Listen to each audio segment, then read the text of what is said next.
अस्सलाम वालेकुम नाज़रीन, आप देख रहे हैं प्रोग्राम गोया और मैं हूं अरसलान खालिद। आज के प्रोग्राम में हम बात करेंगे इस वक्त जो साबिक वज़ीर ख़ज़ाना इसहाक़ डार साहब ने कल बीबीसी को एक इंतहाई अहम इंटरव्यू दिया है। और वो इंटरव्यू जहां पर इस वक्त हुकूमती मौक़िफ़ है कि गद्दारी के ज़ुमरे में आता है, वहीं पर एक दूसरा मौक़िफ़ हुकूमत का ये भी है कि इस इंटरव्यू के ज़रिए उन्होंने अपनी जगहसाई करवाई। वो बौखलाहट का शिकार थे और वो बहुत सारे सवालात के वाज़ेह तौर पर जवाबात नहीं दे सके। ये मामला हम सब ने देखा कि उनके पास बहुत सारी चीज़ों के जवाब नहीं थे। फिर अगर वो बहुत इनकलाबी बनकर मुल्की इदारों के खिलाफ बात करना चाह रहे थे तो वहाँ पर भी खुल के उनके अल्फाज उनका साथ नहीं दे रहे थे। हत्ता कि ये एक इंटरव्यू एक बड़ी बहस बन गया। और अगर ये देखा जाए कि जो इस वक्त बीबीसी हार्ड टॉक के जो एंकर थे, वो भी किसी तरह से भी कन्विंस्ड नज़र नहीं आए। उन्होंने जब इसहाक़ डार से मुल्क वापस जाने की बात की, अगले इलेक्शन की तैयारी की बात की, उनके वहाँ से इश्तिहारी या मफलूर होने की बात की, तो इन तमाम तर चीज़ों का उनके पास कोई जवाब नहीं था। जो चीज़ें वो एज सपोर्ट बात कर रहे थे कि उनका कहीं नाम नहीं है या उनके पास तमाम तर रिकॉर्ड मौजूद है, तो इस किस्म का कोई रिकॉर्ड पेश नहीं किया गया, दिखाया नहीं गया, बल्कि सिर्फ बातों का सहारा लिया गया। इस पर हुकूमती रिएक्शन है बड़ा स्ट्रॉन्ग किस्म का आया। कहीं पर गद्दारी की बात की गई तो इमरान खान साहब भी इस हवाले से आज बड़ा वाज़ेह तौर पर बोले। मैं चाहूँगा इस इंटरव्यू के हवाले से हम ज़रूर बात करें और इसके साथ साथ जो दीगर मामलात हैं जो इस वक्त हम देख रहे हैं कि नैब के हवाले से मामलात और चीज़ें सामने आ रही हैं। मुख्तलिफ बयानात हैं। फजल रहमान साहब का आज का बयान ले लीजिए जहाँ वो नैब को नहीं मानते। इसहाक़ डार साहब ने भी कल बैठकर कुछ ऐसी बात की कि वो नैब को नहीं मानते। तो ये तमाम तर चीज़ें हैं। अपोजिशन है, उसकी अपनी एक सियासत है, हुकूमत का एक मौक़िफ़ है, और ये एक सारी सूरत हाल है, एक सिचुएशन है जो बिल्टअप होती जा रही है। मैं चाहूँगा आज के प्रोग्राम में हम ज़रा तफसील से सारे मामले पर बात करें। और मैं लिंक करना चाहूँगा ज़रा एक बयानिया जो इनिशियली नवाज शरीफ साहब ने लिया, फिर हमने देखा कि एयाज सादिक साहब भी उसी की एक मामले में मुल्क की बदनामी के लिए एक बयान उन्होंने दिया, फिर वहाँ से बात चली और फिर वो इसहाक़ डार साहब की अब इस इंटरव्यू को आई जो आलमी फोरम पर दिया जा रहा है। तो ये मुनज़्ज़म तरीके से एक इस वक्त अगर कहा जाए कि कोशिश है जो की जा रही है कि बैकफुट पर ले जाया जाए किसी तरह हुकूमत को भी और इदारों को भी, ताकि किसी न किसी तरह की कोई डील उनके साथ की जाए। तो इसमें बड़ा वजन हमें नजर आता है। इस पर बात करेंगे। गेस्ट पार्टिसिपेंट्स का तारुफ कराता चलूँ। प्रोग्राम में हमें ज्वाइन किया है ब्रिगेडियर रिटायर्ड हारिस नवाज साहब ने, सीनियर तज्जियाकार हैं। उनके साथ साथ मुबशिर बुखारी साहब हमें प्रोग्राम में ज्वाइन कर रहे हैं। आप भी सीनियर सहाफ़ी और तज्जियाकार हैं। और अब्दुल्ला गुल साहब सीनियर तज्जियाकार हैं, कुछ ही देर में हम प्रोग्राम में ज्वाइन करेंगे। मैं ब्रिगेड साहब गुफ्तगू का आगाज़ आपसे करूँगा। सर, सबसे पहले तो ज़रा अपना तज्जिया दे दीजिए इस इंटरव्यू पर जो कल इसहाक़ डार साहब ने दिया है। कैसे देखते हैं इस इंटरव्यू को आप? और इसके पैराए पे तो हम बात करेंगे ही करेंगे, लेकिन जो एक बात इस वक्त आ रही है कि वो अपनी जगहसाई का बाइस बने या बहुत सारी चीज़ों पर वाज़ेह जवाब नहीं दे सके, क्या आपने भी ऐसे ही महसूस किया? देखें, ये तो एक बड़ी क्लियर बात है कि इतनी बुरी तरह मैंने किसी को ट्रैप होते हुए इंटरव्यू में नहीं देखा। और वो फाइनेंस मिनिस्टर इसहाक़ डार जो 3 दफ़ा मुल्क के फाइनेंस मिनिस्टर रह चुके हैं, नैब ज़दा भी रह चुके हैं, एफिडेविट भी वहाँ दिया 16 ईयर में उन्होंने, अपनी सफार बाद में गवाह भी बन रहे थे। और यहाँ पर आके जो मज़े की बात कहते हैं कि मेरा 20 अप्रैल जो पनामा लीक था उसमें मेरा नाम नहीं है, मतलब बाकी सब के नाम है, मेरा नाम नहीं है। फिर जिस तरीके से उसने अपना होमवर्क किया हुआ था एंकर ने, I think I must give him lot of credit कि उन्होंने इन पे हर किस्म की बात की कि आप मुल्क से भागे हुए हैं, आपके ऊपर केस चल रहे हैं, अगर आपके सारी चीज़ें FBI में रिटर्न सारी ठीक नहीं तो then why don't you come and face, मुल्क के अंदर फेस करें आके और उसके बाद उन्हें जवाब दें और अपने को क्लियर करें। वो भी उन्होंने कहा मैं बीमार हूँ। क्या बीमारी है? सर्वाइकल की, जो एक आम सर्जन पाकिस्तान में भी उसका इलाज कर सकता है, जो वो लेके बैठे हुए। शर्म आनी चाहिए थी उनको इस बात पे कहते हुए। और कोई बीमारी नहीं तो मुझे सर्वाइकल की 3 साल से मैं इलाज करा रहा हूँ। उसके बाद नैब ये कर रहा है, नैब ने बंदे मरे, एक आध अगर लोगों को किसी को हार्ट अटैक हुआ दैट डजंट मीन कि नैब ने किसी का तशद्दुद तो नहीं किया, उसका पोस्टमार्टम ही हुआ था। बेसिक मकसद ये था कि किसी तरीके से भी पाकिस्तान के अदारों को, पाकिस्तान की हुकूमत को बदनाम कर सकें। उसके अलावा बजाय खुद जिस तरह इंडिया आइसोलेट हुआ है उसी तरह इसहाक़ डार साहब ने अपने आप को, मियां नवाज शरीफ की फैमिली को, सबको एक्सपोज कर दिया। इतना सख्त उनके लिए एम्बैरेसमेंट की है कि इससे बेहतर था कि वो इंटरव्यू ना देते। और वो बड़े कॉन्फिडेंस से गए थे, सोचा कि शायद मैं जाके नॉर्मल डिस्कशन में मैं जाके बात कर लूँगा, लेकिन it is a series of leveling false allegations against government of Pakistan and Pakistan military and accountability court. जैसे यार सादिक साहब बात कर रहे थे, जैसे खुर्रम दस्तगीर ने बात की, और उसके बाद नवाज शरीफ साहब ने जिस तरीके से अदारों को और हुकूमत को अपॉइंटेड करेंगे, मरीम नवाज करेंगे, वो तो हम सबको क्लियर है। आई थिंक ये एक शर्म की बात है कि अपने ज़ाती मफादात, अपने पार्टी मफादात, अपने बिजनेस मफादात को आप आगे रखें मुल्की मफादात से। जो मुल्क है तो हम हैं, मुल्क है तो हमारी इज्जत है, मुल्क है तो आप हाथ लूट के पाकिस्तान का पैसा निकलेंगे। और ये हम सबको इस बात की रियलाइजेशन होनी चाहिए। अब्दुल्ला गुल साहब ने हमें ज्वाइन कर लिया है, मैं उनकी जानिब आऊँगा, लेकिन पहले मुबशिर साहब की जानिब बढ़ूंगा। मुबशिर साहब, आप किस हद तक इत्तफाक करेंगे और आप कैसे देखते हैं सारे मामले को? जिस तरह से अभी ब्रिगेड साहब ने फरमाया, ये वही असल सिचुएशन है और हकीकत है, ये एक्सपोज हुए हैं या कहीं ना कहीं कोई डैमेज करने में भी कामयाब हुए हैं?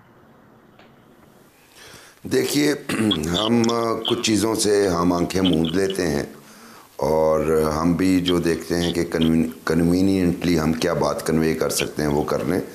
इसहाक डार साहब पाकिस्तान में भी जब होते थे तो मीडिया टॉक्स में अक्सर ये डिफ़िकल्ट क्वेश्चंस जो थे पॉलिटिकल जो होते थे स्पेशली उनको जस्टिफाई नहीं कर पाते थे।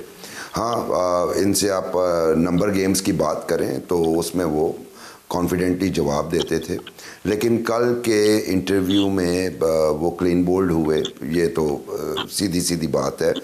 चूँकि हार्ड टॉक में जब भी आप जाते हैं तो आप एक एक्सपेक्ट करके जाते हैं कि the anchor person will heckle you, he will try to unnerve you, और जिसमें वो कामयाब हो गए एंकर पर्सन साहब। और मुसलसल आपने देखा डार साहब जो हैं हकलाते रहे और यस नो पे चले गए और उनसे किसी भी एक बात का जवाब नहीं बन सका।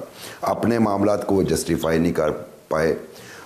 मैं समझता हूँ कि डार साहब को इस इंटरव्यू के लिए जाना ही नहीं चाहिए था, और अगर उनकी पार्टी लीडरशिप के इल्म में थी ये बात तो कम से कम रोक देते, क्योंकि हम तो यहाँ पे देखते रहे डार साहब सिलेक्टेड सवाल लिया करते थे, या अगर उन्हें इंटरव्यू के लिए कहा जाता था तो एक सवालनामा पहले से वो मंगवा लिया करते थे, जिसमें से जो नापसंद आता था वो काट देते थे कि ये नहीं पूछना।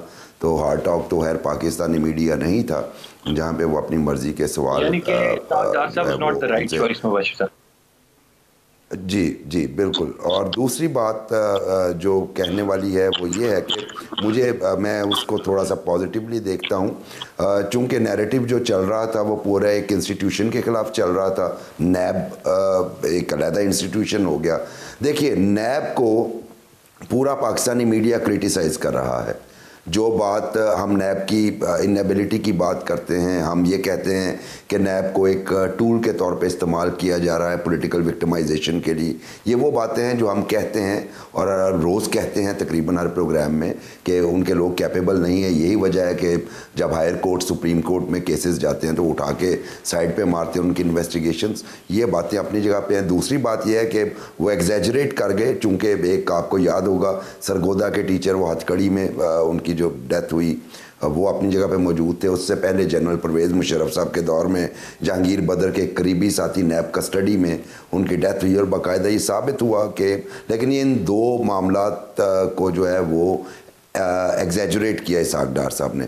जहाँ तक हमारे फ़ौज का मामला है उसके हवाले से मैं समझता हूँ कि वो थोड़े से केयरफुल इसलिए रहे कि उन्होंने सिर्फ दो पर्सनालिटीज़ की बात की, पूरे इंस्टीट्यूशन के हवाले से बात नहीं की। जबकि पहले जो PMLN नैरेटिव लाई थी, मियाँ साहब की तकरीर तो बाद में, लेकिन पहले पूरे इंस्टीट्यूशन को इन्वॉल्व करते थे, लेकिन अब उन्होंने इसे सर्जिकल स्ट्राइक बना लिया है कि दो पर्सनालिटीज़ तक रहें।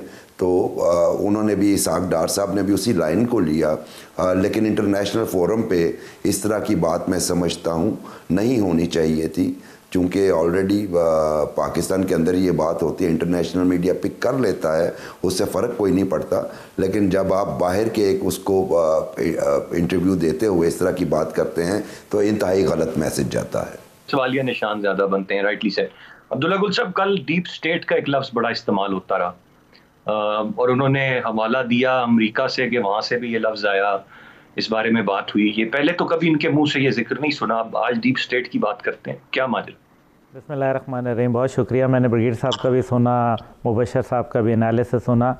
सिर्फ ये बात गौर करने वाली है कि हार्ट टॉक एक बहुत इम्पॉर्टेंट प्रोग्राम होता है पूरी दुनिया में, उसकी बड़ी एक इज़्ज़त की निगाह से देखा जाता है।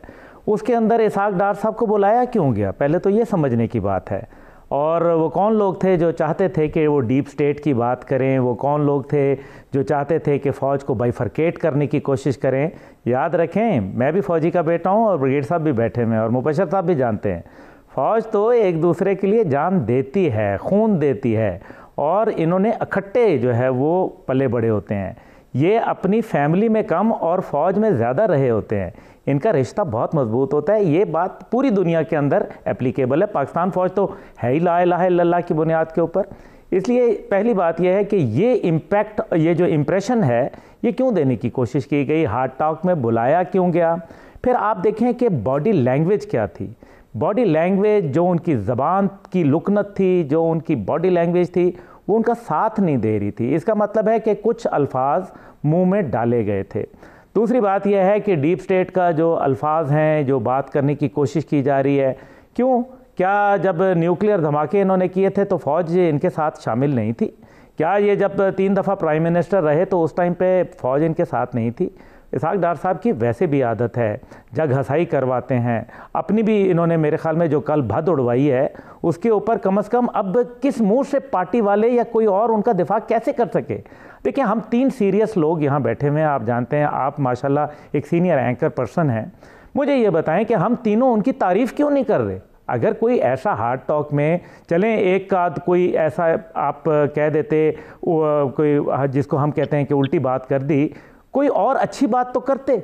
वो अच्छी बात क्या थी? उस पूरे प्रोग्राम में सर्वाइकल पेन की बात की। अभी देखें, सर्वाइकल पेन तो मतलब नॉर्मल कॉलर लोग पहनते हैं और फिर उसके बाद ख़त्म हो जाती है बात। आपने जो असासों के ऊपर बात की, तो फिर जो बाकी असासे हैं उनको फिर मैं और ब्रिगेडियर साहब और मुबशर साहब जाके कब्ज़ा कर लेते हैं, वो फिर हमारे हो गए। इसका मतलब तो यही है। क्यों मुबशर साहब, आप तैयार हैं ना मेरे साथ? तो मकसद ये है कि ये वो छीन लिया हुकूमत ने पहले ही उनसे। ये एक मेरे ख्याल में इंतहाई जो मेरे ख्याल में इसको आड़े हाथों लिया गया है। पाकिस्तान में भी उनकी अपनी पार्टी के अंदर जो है वो बातचीत चल गई है। फ़ौज को जो टारगेट करने की कोशिश है, इस आवाम ने और इस मीडिया ने उसको नाकाम किया है अल्हम्दुलिल्लाह, क्योंकि आपके पास कोई ऐसा जवाब नहीं है, कोई ऐसा उस पॉइंट नहीं है तकरीर के अंदर, वो जो एक इंटरव्यू है जिसको हम जस्टिफाई कर सकें और कहें कि नहीं जी आप इसमें ये बड़े अच्छे पॉइंट थे। नैब के हवाले से जो गुफ्तगू हुई है, तो भाई आप थे जिन्होंने, नैब तो उस ज़माने में लफ्ज़ नहीं था, लेकिन जो सैफुर रहमान साहब थे वो कौन थे, वो क्या कर रहे थे, वो किस चक्कर के अंदर जो है लोगों की जो है वो अकाउंटेबिलिटी हो रही थी।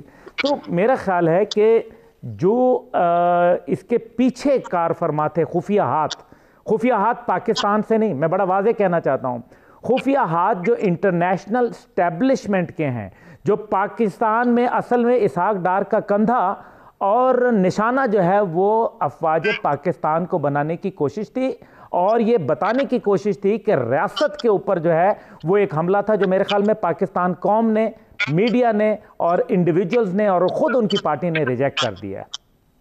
बिल्कुल सही अब्दुल्ला गुल साहब, पॉइंट आ गया। एक ब्रेक की जानिब यहाँ पर हम बढ़ेंगे। ब्रेक से वापस आकर जो दीगर मामलात हैं मैं चाहूँगा उन पर हम बात करें। साथ रहिए।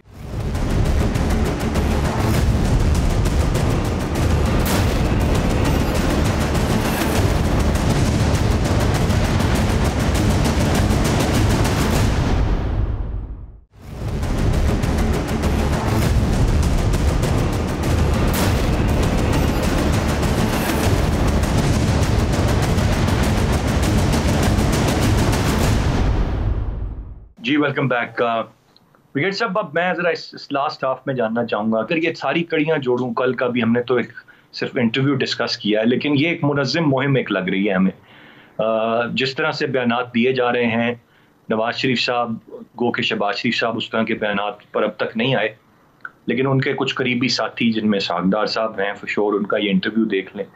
फिर अयाज सादिक साहब ने जो एक बहुत संगीन बात की थी, जो तो हैं या नहीं है, जो नहीं है उनका तो मामला मुख्तलिफ है, जो हैं आप नहीं समझते कि उनके बारे में अब वक्त आ गया है कि सवाल हो, एहतसाब हो और पूछा जाए कि आप किस कैपेसिटी में कोई भी बयान दाग देते हैं?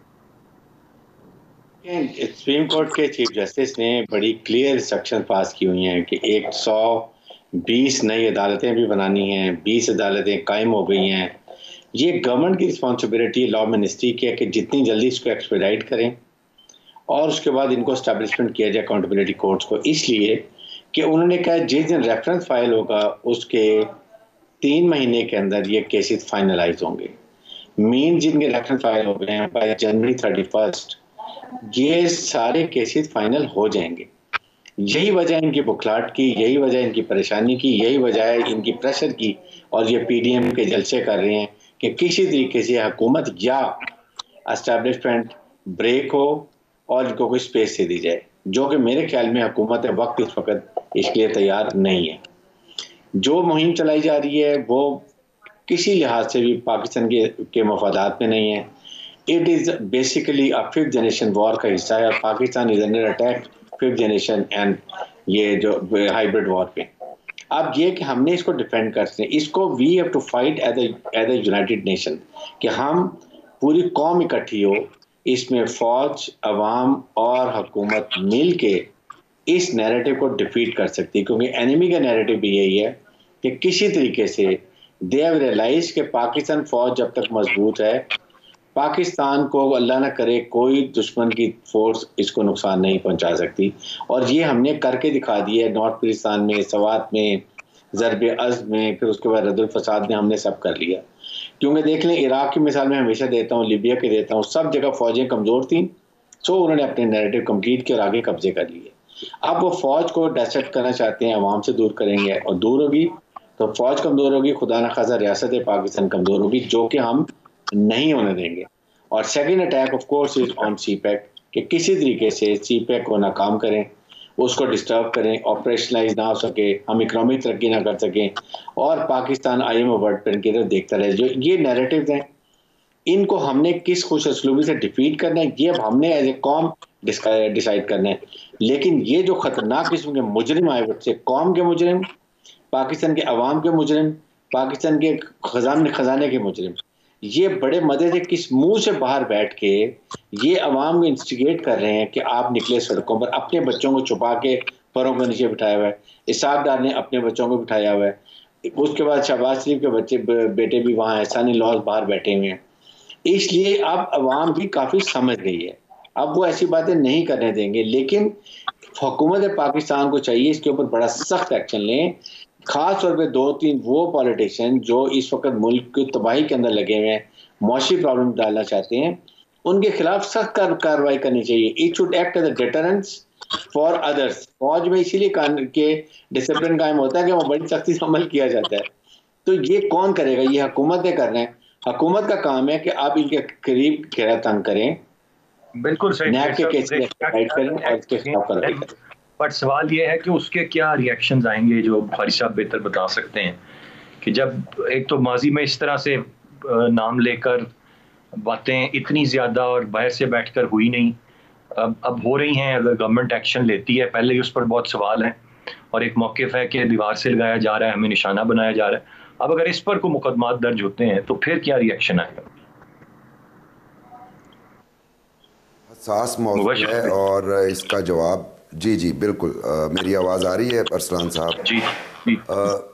बड़ा हसास सवाल है, बड़ा हसास मौजू है, थोड़ा सा आपको बर्दाश्त करना पड़ेगा मेरा जवाब। देखिए, मैं ये समझता हूँ कि इस वक्त हमें दोबारा एक नेशनल रिकन्सिलिएशन की ज़रूरत है, क्योंकि अगर आप एक तरफ देखें तो वो पार्टी है जो 3 दफ़े हुकूमत कर चुकी है, दूसरी तरफ देखें उनके साथ ही दूसरी पार्टी है जो 3 दफ़े हुकूमत कर चुकी है, जिसका मतलब है कि दोनों तरफ 6 दफ़ा प्राइम मिनिस्टर रहने वाले, यानी चीफ एग्जीक्यूटिव ऑफ पाकिस्तान रहने वाली पार्टीज़ हैं।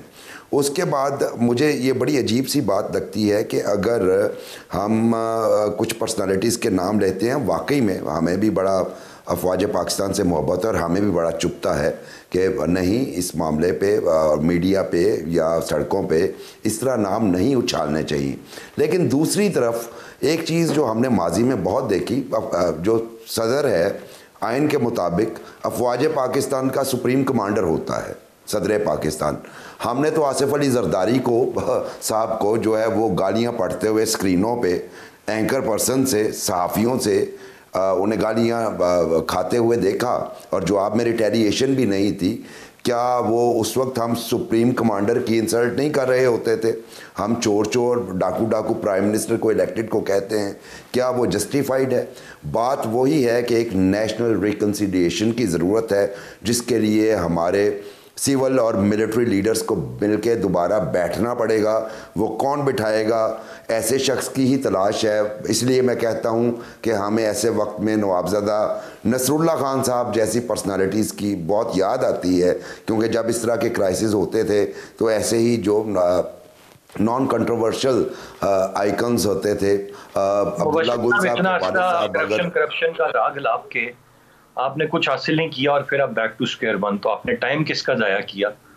अवाम का, मीडिया का, उम्मीदें किसकी? और दूसरी बात, बिल्कुल नहीं, मैं थोड़ी सी अर्ज़ कर दूं, वो करप्शन का राग आपने अलापा और उसके बाद हमारी जो परफॉर्मेंस रही नैब की, दोबारा आते हैं, जो केसेस बने थे उनकी नौयत क्या थी, वो वॉल्यूम्स किधर गए, जिसमें बड़ा वो खौफनाक किस्म का कोई एक्सप्लोसिव मटेरियल रखा हुआ था कि जनाब रिक्वेस्ट भी साथ की गई सुप्रीम कोर्ट को कि इसको पब्लिक ना कीजिएगा, कहाँ गया वो?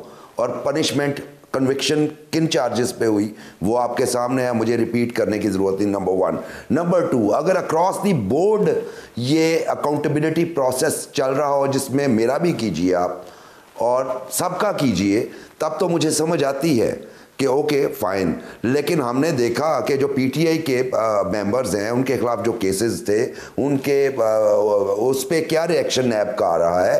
फिर हमने ये भी देखा कि नैब जो है वो डिक्टेशन ले रही है, जो कि इमरान खान साहब ने प्रॉमिस किया था कि नैब को एक फ्री एंड फेयर अदारा बनाएंगे, वो नज़र नहीं आ रहा। माजी में जनरल साहब ने फरमाया रेड को, अब्दुल्ला भाई ने फरमाया रेड को, सैफुर रहमान ने आसिफ जरदारी पे 23 केसेस बनाए। फिर वही सैफुर रहमान पिंडी की एक अदालत में आसिफ जरदारी के पांव पड़ के माफी मांगी। ये वो रियलिटीज हैं यकीनन जो हम सब जानते हैं। मैं जरा अब्दुल्ला गुल साहब की जाने पढ़ूंगा। गुल साहब, आप क्या देखते हैं, क्या होना क्या चाहिए? This has to stop somewhere.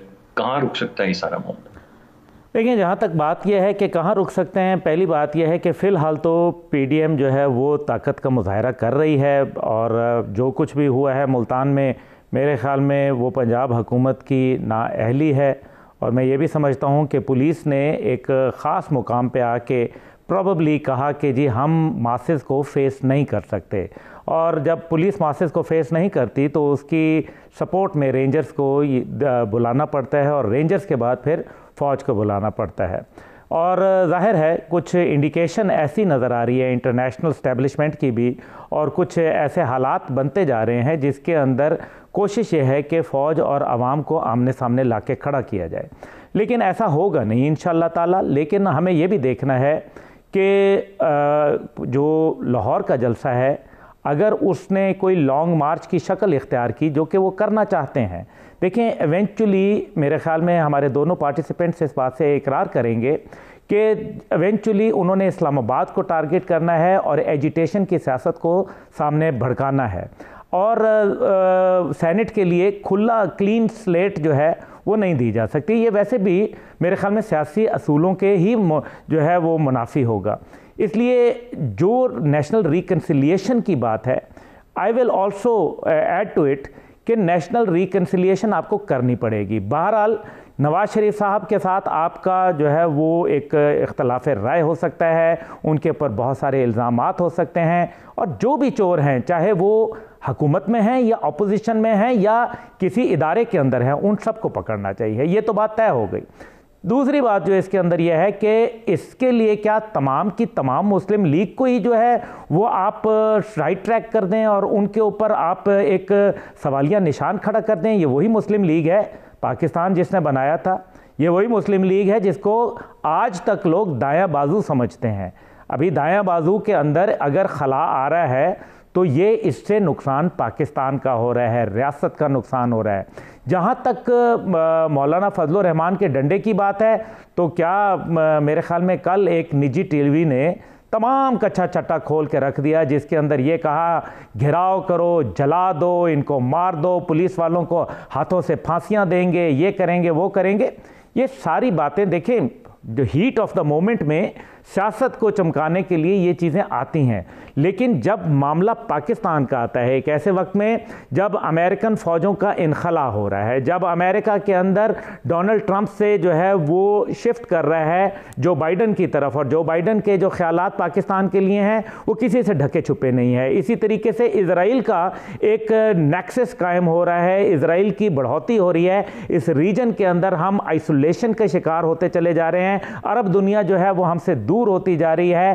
चीन जो है वो अपना दिफाई जो है वजीर को पाकिस्तान भेजता है, किस मकसद के लिए भेजता है? क्या हमें नहीं मालूम कि बॉर्डर की सूरत हाल जो है वो इस टाइम पे बहुत खतरनाक है?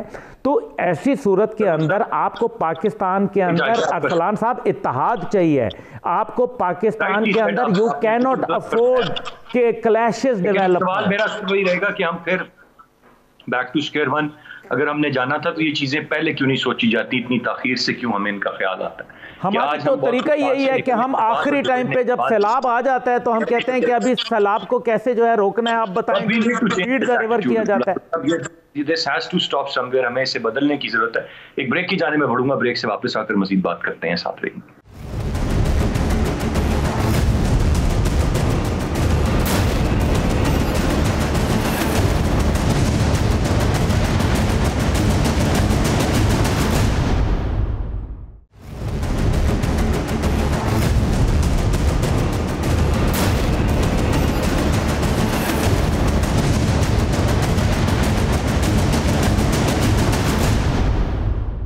जी वेलकम बैक।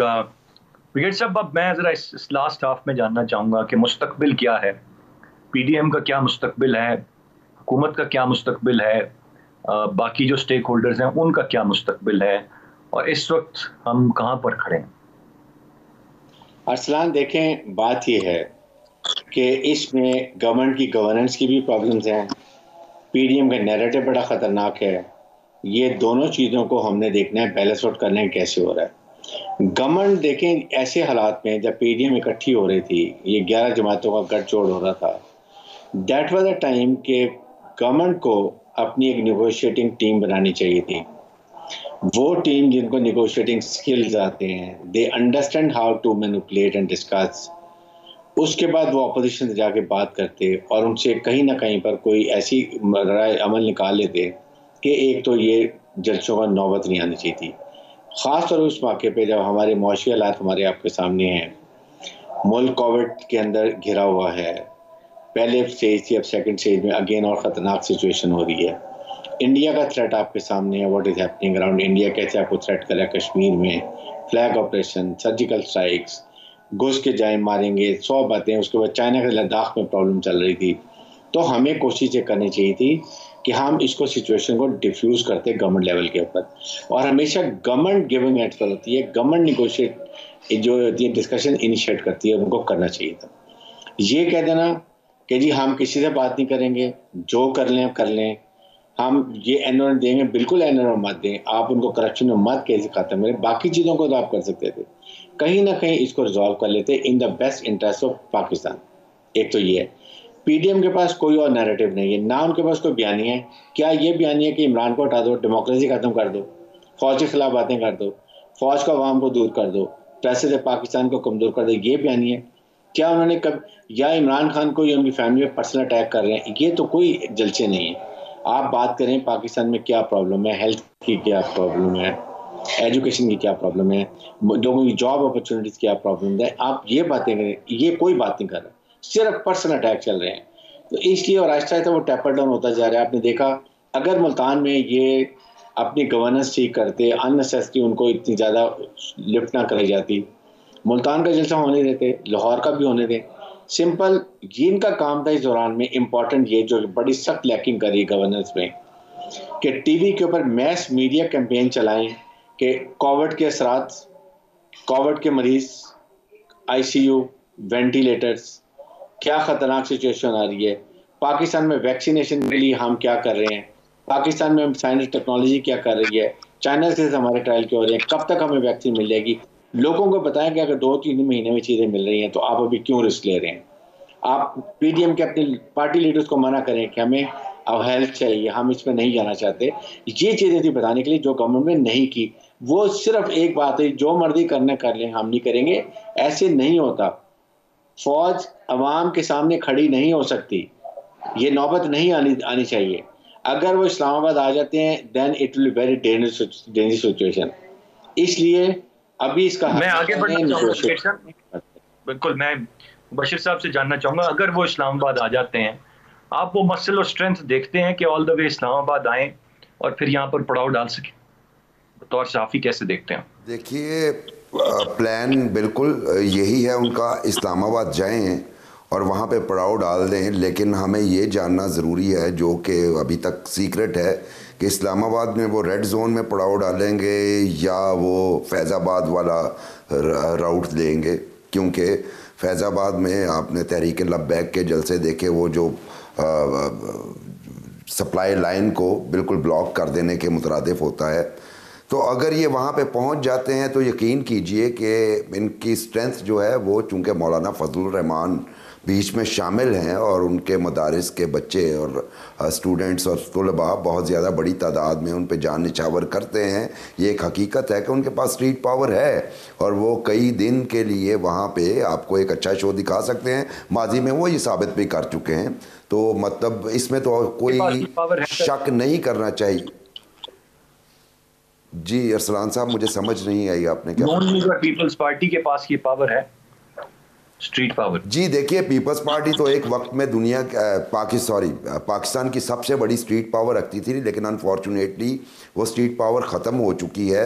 नून लीग का सपोर्टर जो है वो कम अज़ कम, मुझे चूँकि लाहौर में और मुल्तान में मैंने विज़िट किए हैं, मोटिवेटेड नज़र आता है। और चूँकि जीटी रोड के एंड पे इस्लामाबाद वाक़या है और जीटी रोड जो है वो एक बड़ा स्ट्रॉन्ग होल्ड है पीएमएलएन का, तो उनके लिए भी बंदे वहाँ पे इकट्ठे करना कोई मुश्किल काम नहीं। पीपल्स पार्टी के लिए थोड़ा सा मुश्किल काम इसलिए होगा कि उनके वर्कर्स जो हैं, स्ट्रीट पावर वो जनरेशन ही दुनिया से गुजर गई मोस्टली, और यूथ जो है वो पॉपुलर है या पीटीआई में या पीएमएलएन में। अब चूँकि बिलावल और आसफा एक्टिव हुए हैं वो तो बात की बात है, लेकिन मैं जो coming back to the point, मुझे कोई शक नहीं है कि वहाँ पर अपोजिशन यानी पीडीएम एक अच्छा शो कर लेगी। और अगर वहाँ पे वो सिट इन करते हैं तो यकीनन ब्रिगेडियर साहब ने जैसे फरमाया, चूँकि फ़ौज अवाम की है, अवाम फ़ौज की है, इसलिए अवाम और फ़ौज कभी आमने सामने नहीं आएंगे तो हुकूमत के लिए मुश्किल सूरत हाल हो जाएगी। इमरान खान साहब को अपना, चूँकि देख बिल्कुल ये ब्रिगेडियर साहब ने ये भी ठीक फरमाया कि कोई एजेंडा नहीं था पीडीएम के पास, लेकिन मैं थोड़ी सी गुजारिश ये करना चाहूँगा कि ये हुकूमत ही है जिसने पीडीएम को एक एजेंडा दिया थ्रू पुअर परफॉर्मेंस। आज वो प्राइस हाइक पे बात कर सकते हैं, इन्फ्लेशन पे बात कर सकते हैं, बेरोजगारी पे बात कर सकते हैं, कोविड। मैं जरा अब्दुल्ला गुल साहब का पॉइंट ऑफ व्यू इस सारे मामले पर ले लूँ, वो कैसे देखते हैं? आपकी तो खासी मुलाकातें होती रहती हैं, मौलाना साहब बुनियादी तौर पर किस मूड में है, किस मूड में है, ये मैटर करता है, तो आप बेहतर जानते होंगे उनका मूड क्या है। अब्दुल्ला साहब जी, मेरी 4 दिन पहले मौलाना साहब से बात हुई थी और मेरा ख्याल है कि वो बिल्कुल भी किसी किस्म की कोई फ्लेक्सिबिलिटी शो करने के लिए फ़िलहाल तैयार नहीं है। क्योंकि पहली बात यह है कि हर चीज़ के पीछे, चाहे वो बैड गवर्नेंस है या कोई और इशू है, वो इन्फ्लेशन है, वो price control out of control है, तो ये सारी चीज़ को जो है पता नहीं गवर्नमेंट क्यों बार बार ये कह रही है कि जी हम और फ़ौज एक पेज के ऊपर हैं। भाई, फ़ौज और आप एक पेज पे ज़रूर हैं, इंटरनेशनल इश्यूज़ के ऊपर एक पेज के ऊपर हैं और पाकिस्तान के जो बुनियाद है उसके ऊपर एक पेज पे हैं।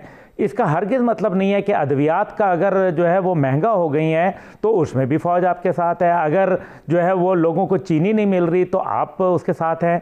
कौन से एनआरओ की बात कर रहे हैं? वो एनआरओ की बात कर रहे हैं जो नवाज शरीफ साहब जब गए थे तो किस तरह से गए थे?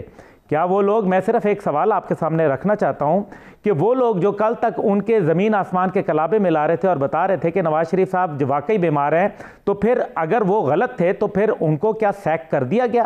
क्या have we seen some head rolling? ऐसा कुछ नहीं हुआ। जहां तक मौलाना की बात है या पीडीएम की बात है, मुबशर साहब ने भी कहा और ब्रिगेड साहब ने भी कहा कि अगर वो यहाँ आते हैं, पहली बात है वो अगर यहाँ क्यों ना आएँ। मैं पिछले जलसे में भी मौलाना के वहाँ था, उनसे बात हुई थी और मेरा भी कोई ना कोई छोटा मोटा एक किरदार रहा जिसको मीडिया ने बाकायदा हाईलाइट किया और आप बहुत अच्छी तरीके से अरसलान साहब वो जानते हैं कि मेरा क्या किरदार था। मौलाना के साथ जो है एक पाकिस्तान के हवाले से राब्ता है, मेरे वालिद का ज़ाहिर है एक पुराना ताल्लुक़ सबके साथ रहा, वो एक ऐसी शख्सियत थे जो सबके साथ रवाबित रखते थे, जनरल हमीद गुल। लेकिन मसला ये है कि मैं जो चाहता हूँ वो ये कहता हूँ कि इस्लामाबाद के अंदर वो आएंगे तो इस बार वो रेड जोन ज़रूर आएंगे, ये मैं आपको ज़रूर बता दूँ। मुझे इंडिकेटर्स भी हैं, मुझे शायद इंफॉर्मेशन भी है, और वो वहाँ रुकेंगे नहीं। पिछली दफ़ा मौलाना अकेले ही अगर चाहते तो वो मेरे ख्याल में रेड जोन पे आते और कोई माइकल लाल उनको रोक ना सकता। ये मैं आपको बड़ा वाज़े बता रहा हूँ, क्योंकि मेरी जो है बाकायदा उन लोगों से बात हुई जो एफसी के लोग थे, जो वहाँ पुलिस के लोग थे, जो दीगर वहाँ कानून नाफिज करने वाले इदारे थे, जो आम सिपाही थे, मैं किसी हाई अप्स की बात नहीं कर रहा। उन्होंने कहा कि हम 5 वक्त इनके साथ नमाज पढ़ते हैं, सुबह उठ के ये सड़कों की सफाई खुद करते हैं, किसी किस्म की कोई गाली गलोच नहीं करते, यहाँ बातचीत करते हैं, अल्लाह रसूल का नाम लेते हैं, वाज करते हैं। हाँ ठीक है, हुकूमत पे जो भी तनकीद है वो सही है, गलत है, दैट्स अ डिफरेंट सब्जेक्ट। लेकिन वो ये कहते हैं कि अगर लड़ाई हुई या कोई एजिटेशन हुई तो हम सिर्फ और सिर्फ गवर्नमेंट की जो प्रॉपर्टी है उसको बचाएंगे, हम किसी तरीके से दरमियान में आके इनके सामने खड़े नहीं होंगे।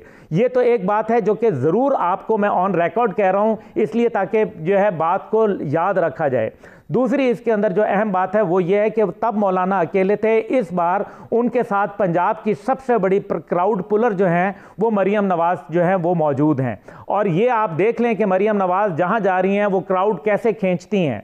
साथ ये है कि पीपल्स पार्टी की आपने बात की, पीपल्स पार्टी के अंदर यहाँ कमर ज़मान कायरा साहब का भी इलाका मरता है, और ख़ुद रावलपिंडी के अंदर पीपल्स पार्टी की एक अच्छी खासी जो स्ट्रेंथ है वो मौजूद है।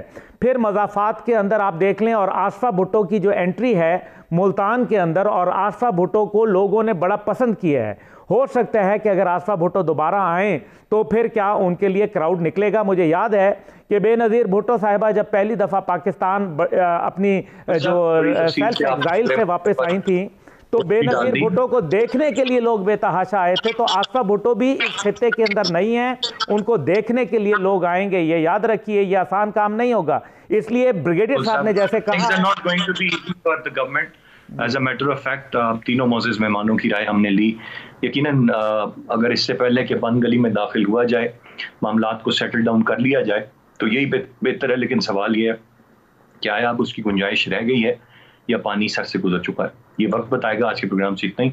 अरसलान खालिद को इजाज़त दीजिए, अल्लाह ने के बाद।